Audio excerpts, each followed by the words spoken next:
गड़ा इलेक्ट्रॉनिक्स लाया है। रोज खेलो रोज जीतो, हर दिन 5,000 तक का इनाम जीतने का मौका। अभी डाउनलोड करो। आप सबने अपनी अपनी प्रेरणा के लिए कविता सुनाई, तो मैंने भी अपनी प्रेरणा के लिए एक कविता लिखी है, वो सुनाना चाहता हूँ। मेरी प्रेरणा जेठिया की माँ। जेठिया की माँ, कुछ ऐसी हालत मेरी तेरे बाद है कि कोई फरियाद नहीं, सिर्फ तेरी याद है। तुझे याद है? याद है जब खेतों की गर्म मिट्टी पर खुले पैर 2 मील चलकर तू मेरे लिए खाना लाया करती थी। तेरी बनाई सूखी रोटी में असली सुख था, जिसकी वजह से मैं आज भी सुखी हूं। उसमें तेरे हाथों की खुशबू थी। वो रोटी तो आज नहीं है, लेकिन वो खुशबू आज भी है। बस तुझसे ही मेरी जिंदगी आबाद है। कोई फरियाद नहीं, सिर्फ तेरी याद है। तुझे याद है कैसे तू पूरा दिन गुनगुनाया करती थी, खुशियों के गीत गाया करती थी, मेरे पूरे दिन की थकान मिटाया करती थी, मेरा मजाक उड़ा के मुझे चिढ़ाया करती थी, मैं रूठ जाऊं तो मुझे मनाया भी करती थी। तेरी आवाज आज भी मेरे कानों में गूंजा करती है। जेठिया की माँ, तूने मेरी पत्नी बनकर मुझे बेशुमार प्यार किया, माँ बनकर मुझे डांटा, मेरी दोस्त बनकर मेरी हर मुश्किल में कंधे से कंधा मिलाकर मेरा साथ दिया। मेरा हंसना, रोना, खाना पीना, जीवन जीना, मुश्किलों से लड़ना, सब तेरे साथ ही तो था। लेकिन अब जब तू नहीं है तो मैं अकेला हो गया हूं।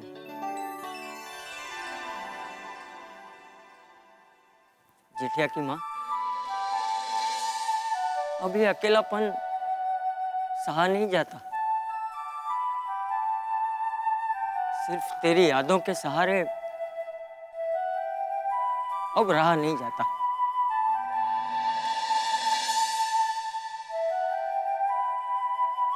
जेठिया, टप्पू, बेटी जैसी बहू ने मेरे सूनेपन को आनंद से भर दिया है, अपने घर को सपनों का घर किया है, मुझे सुख ही सुख दिया है। लेकिन फिर भी कभी कभी मुझे ये ख्याल आता है कि काश जेठिया की माँ, इस सुख को बांटने के लिए तू मेरे साथ होती, मेरे पास होती।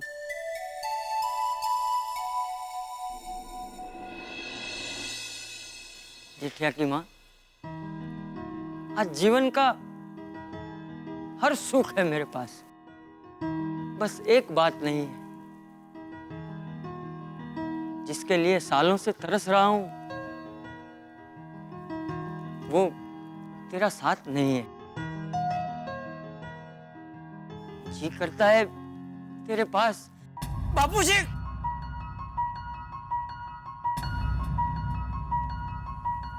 हाँ,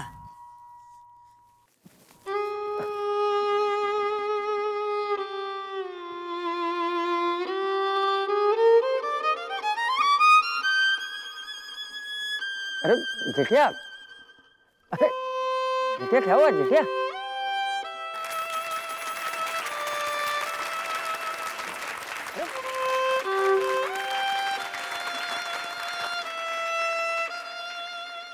ऐसा मत बोलिए, तुझसे मिलने।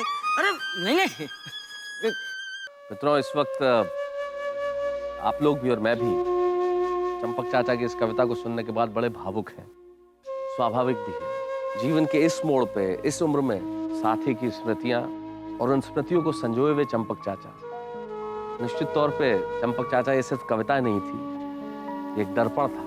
मेरे पास आपकी कविताओं का विश्लेषण करने के लिए भाषा भी है, थोड़ा बहुत ज्ञान भी है, विचार भी है, लेकिन मैं भाषा का विश्लेषण कर सकता हूं, मैं कविताओं के विन्यास का विश्लेषण कर सकता हूं, मैं रचना कर्म का विश्लेषण कर सकता हूं, लेकिन भावनाओं का विश्लेषण कोई नहीं कर सकता।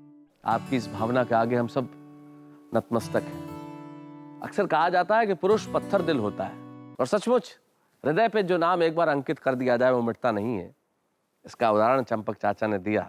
माफ करना चंपक चाचा जी, लेकिन आपकी कविता को सुनकर मुझे महसूस हुआ कि आपके यौवन के दिनों में जब आप हमारी उम्र के रहे होंगे, जेठालाल की माता जी, आपकी धर्मपत्नी, हम सबकी आदरणीय चाची जी, जब तपती हुई गर्म मिट्टी में चल के 2 मील चल के आपके लिए खाना लेके आती थी, और उनकी एक मुस्कान से आप अपने सारे दर्द भूल जाते थे, गम भूल जाते थे।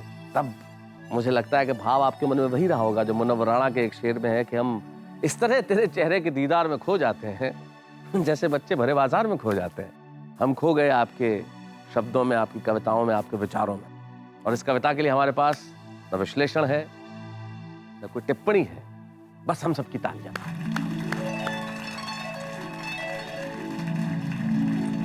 अरे चलो भाई चलो, विंटर पार्टी आगे बढ़ाते हैं, चलो चलो। जी जी चाचा जी, आप बिल्कुल सही कह रहे हैं। और भाई खुशियां मनाने का वक्त है, सिर्फ विंटर पार्टी के लिए या वैलेंटाइंस डे के लिए नहीं, इस चीज के लिए भी कि मेरे तमाम दोस्त इस परीक्षा में पास ही नहीं हो गए, बल्कि अव्वल नंबर से पास हो गए। क्या कविताएं सुनाइए। हाँ, इस बार तो सारे पति परीक्षा में पास हो गए, लेकिन अगली बार परीक्षा होगी सारी पत्नियों की। हाँ, सारी पत्नियों को हम पतियों के लिए कविता लिखनी होगी। बोलो मंजूर है? बोलिए बोलिए, बोलना पड़ेगा बस। Okay, yes of course. हाँ हाँ, बोला बोला। मंजूर है। मंजूर है। अब पिढ़ो, और वो जब प्रोग्राम करेंगे तब करेंगे, और अभी तो विंटर पार्टी का मजा लेंगे। एक मिनट। आप सबके लिए एक और सरप्राइज बाकी है। अब तक है? 1, 2, 3।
पापा, थैंक यू।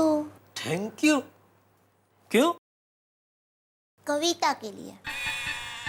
सच कहूँ तो एक पल के लिए मुझे ऐसा लगा कि आप मेरे लिए कविता नहीं लिख पाए हैं, लेकिन आपने जो कविता सुनाई वो क्या? वो सुनकर ऐसा लगा ही नहीं कि वो आपने लिखी है। क्या?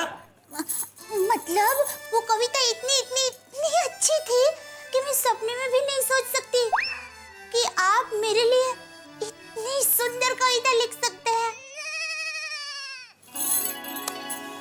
सच कहूं दया, असल में वो कविता मैंने नहीं लिखी है। मतलब ये कविता तूने लिखी है। मैंने? क्योंकि मैं तो बस अपनी आंखें बंद करके दिल में तेरी तस्वीर को सजा के उसे देखता रहा, और देखते ही देखते पता ही नहीं चला कब मेरे हाथ की कलम चलने लगी और कब अपने आप कविता बन गई। सच में दया, तू कमाल है। मैं कमल नहीं हूँ, कमल तो आप हैं। मैं?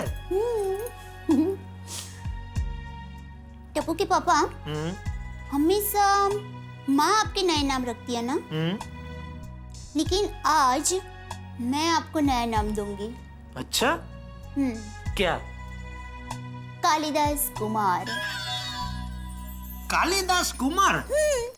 आज कवि ना होते हुए भी आपने कवि कालिदास की तरह मेरे लिए दिल से इतनी सुंदर कविता लिखी है ना, इसके लिए कवि कालिदास कुमार गड़ा।